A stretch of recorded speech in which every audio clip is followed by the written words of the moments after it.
Bismillah ya Rahman ya Rahim. Bismillah ya Rahman ya Rahim. Assalamualaikum warahmatullahi wabarakatuh. InsyaAllah bagi subjek Pendidikan Syariah Islamiah tingkatan 5, kita akan melihat topik baru yang berada di dalam bidang hadis hukum, iaitu menjauhi arak. Para pelajar boleh merujuk kembali topik ini di dalam buku teks, muka surat 46. Jadi, dalam hadis ini, dalam topik ini kita akan meneliti satu hadis Nabi SAW berkaitan dengan arak. Ayo kita lihat. Sebelum itu, suka ingin maklumat ceritakan kepada antum bahawa hari ini kita akan mempelajari 5 isi kandungan penting yang berkaitan dengan topik ini. Yang pertama adalah tuntutan hukum daripada hadis. Yang kedua, kita akan lihat bagaimanakah kaedah istimad hukum daripada hadis tersebut. Dan yang ketiga, kita akan lihat apakah 10 perkara yang disebut di dalam hadis berkaitan dengan arak. Dan yang keempat, kita akan lihat kepentingan menjauhi penglibatan diri kita daripada arak. Yang kelima, kita akan lihat usaha untuk menghindari perbuatan yang berkaitan dengan arak. Hadis Nabi SAW. Akhbarana Haywatu qala حدثني مالك ابن خير الزبادي أن مالك بن سعد التجيبي حدثه أنه سمع ابن عباس يقول إن رسول الله صلى الله عليه وسلم أتاه جبريل فقال يا محمد إن الله لعن الخمر وعاصرها ومعتصرها وحاملها والمحمولة إليه وشاربها وبائعها ومبتاعها وساقيها ومسقاها.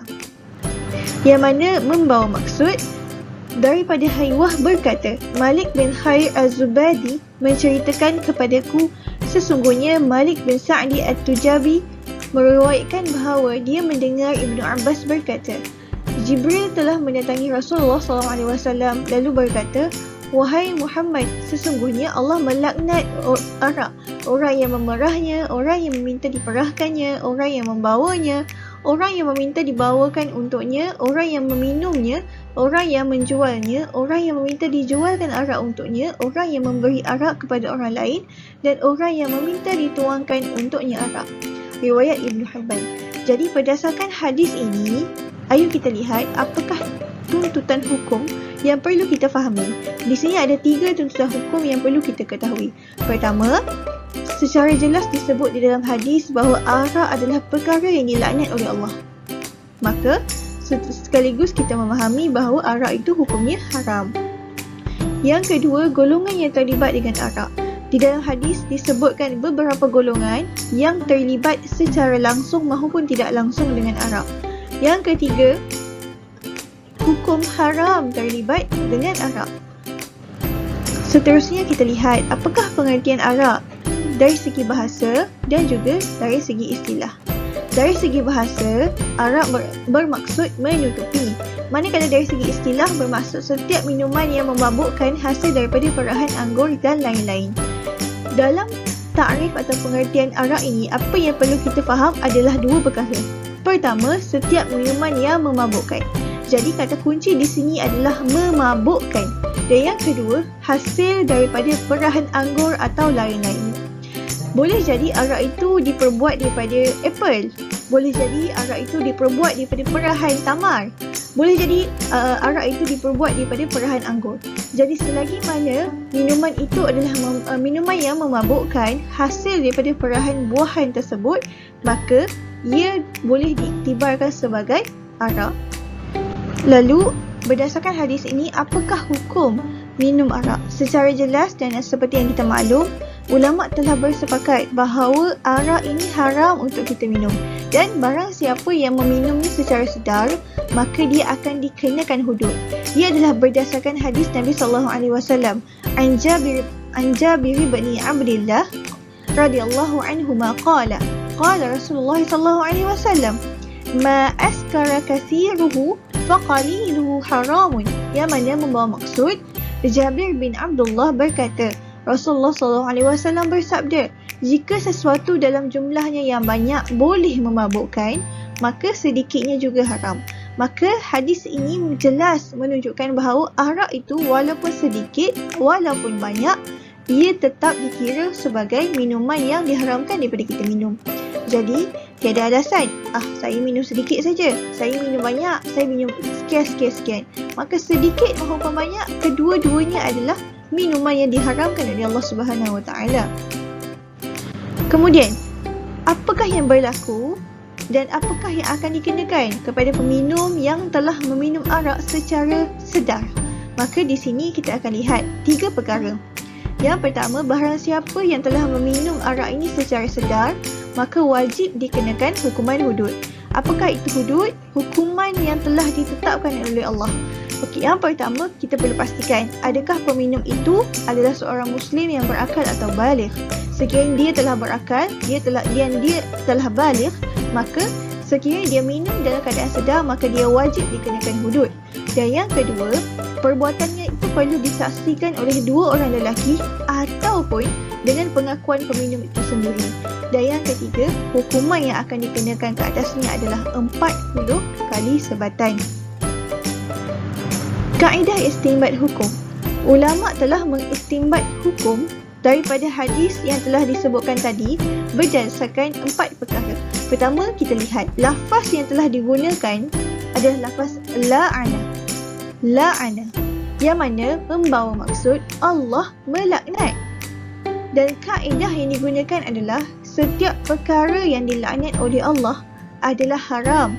Maka kesimpulan yang boleh kita dapati adalah semua perkara yang berkaitan dengan arak adalah haram. Lalu apakah 10 perkara tersebut? Yang pertama, al-khamru, iaitu arak itu sendiri. Segala minuman yang boleh memabukkan telah dilaknat, telah diharamkan oleh Allah. Yang kedua, al-asiru, iaitu pemerah arak, orang yang bekerja untuk menjadikan arak sebagai minuman. Yang ketiga, al-mu'tasir, iaitu pembuat arak. Ya, kita dapat fahami sebagai pemilik kilang arak yang membina kilang untuk tujuan dipasarkan. Yang keempat, al-hamil, iaitu mereka yang mengangkut atau membawa arak ke mana-mana dan membekalkan arak itu ke tempat-tempat tertentu atau ke kedai-kedai tertentu. Kemudian yang kelima, al-mahmulata ilaih, iaitu pemesan arak. Dengan arti kata lain, orang yang order arak itu termasuk dalam 10 golongan yang dilaknat oleh Allah. Yang keenam, asyarib, iaitu peminum arak. Orang yang minum sama ada dia mabuk ataupun tidak, sedikit atau banyak, termasuk dalam golongan asyarib, iaitu peminum arak.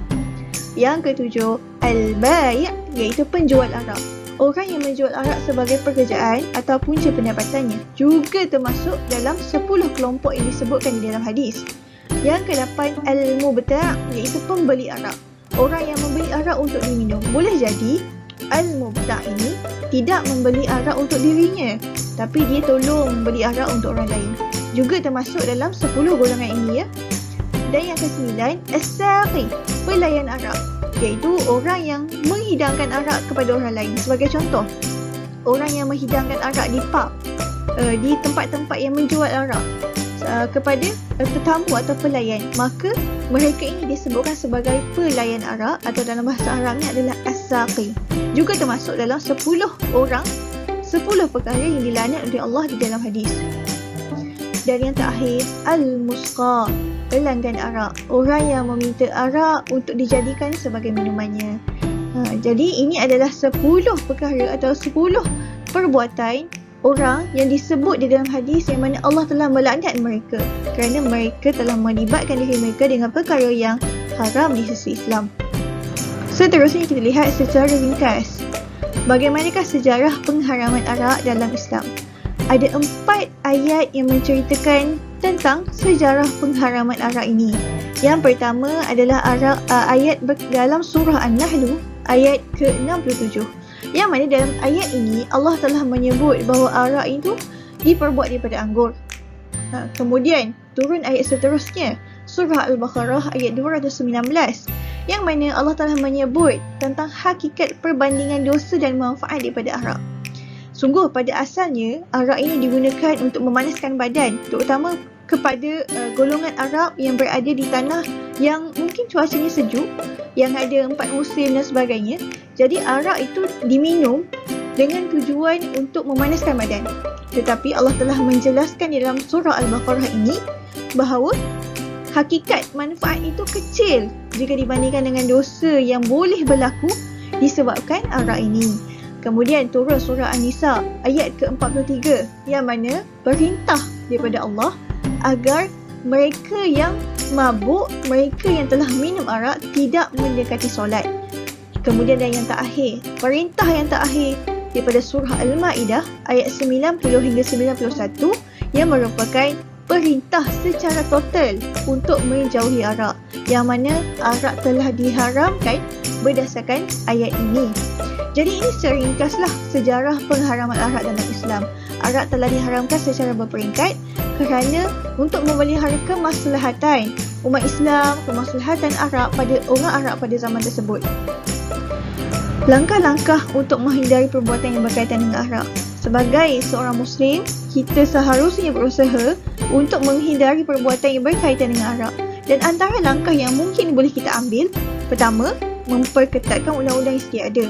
Jadi, pihak kerajaan, pihak urus takbir perlu memperketatkan undang-undang yang sedia ada. Sebagai contoh, tidak menjual arak kepada mereka yang beragama Islam dan menjual arak kepada mereka yang lebih umur, pada had umur tertentu. Sebagai contoh. Yang kedua, menyebarluaskan kempen-kempen menjauhi arak. Yang kedua ini penting kerana ramai yang tidak sedar bahawa arak ini adalah ibu segala maksiat. Dan yang ketiga, meningkatkan cukai arak. Keempat, tidak memproses arak sendiri. Jadi ini antara perkara-perkara yang boleh kita ambil untuk menghindarkan diri kita daripada perbuatan yang berkaitan dengan arak. Jadi setakat ini sahaja untuk subjek pendidikan syariah Islamiah bagi topik menjauhi arak dalam bidang hadis hukum. Wallahu a'lam bishawab. Assalamualaikum warahmatullahi wabarakatuh.